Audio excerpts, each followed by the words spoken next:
After an intense election, President Obama claimed victory over opponent Governor Mitt Romney.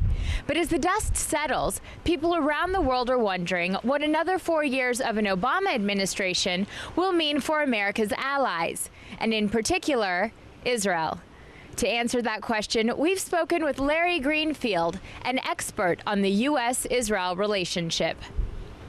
Israel took a starring role during this election. It was discussed at the presidential debates and analyzed at length in American papers.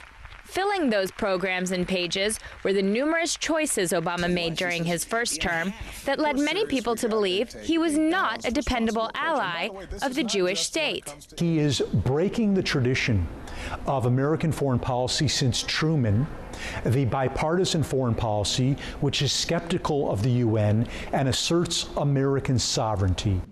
Far from embracing traditional allies, many raised an eyebrow when Obama expressed willingness to negotiate with dictators and terrorist groups like Egypt's Muslim Brotherhood. Other headline-grabbing decisions were his administration's insistence that Israeli-Palestinian peace talks be based on 1967 borders, and his administration's position that settlements were the root impediment to peace. Many believe the president expressed his true feelings in France, when former French President Nicolas Sarkozy called Israeli Prime Minister Benjamin Netanyahu a liar. President Obama replied, "How do you think I feel? I have to deal with him all of the time." Neither leader realized their microphones were on and that the press corps was listening. Given some of the statements by Obama's advisors, Greenfield suggests that perhaps the president is being influenced by some bad advice. There are advisors to the president and members of his administration who are not wildly pro-Israel. The counterterrorism chief called Jerusalem Al-Quds. It is safer now for voices hostile to Israel to raise their voices, to engage in their speech, to be part of the administration, to get invited to White House affairs. In the next 4 years, the world must confront the threat of a nuclear Iran and the spread of terrorism. Together, the U.S. and Israel possess the intelligence and power to lead such a charge, and the two countries did cooperate militarily under the Obama administration's first term.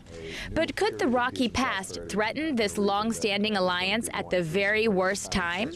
I don't think that Barack Obama has Israel in his kishkis, in his soul.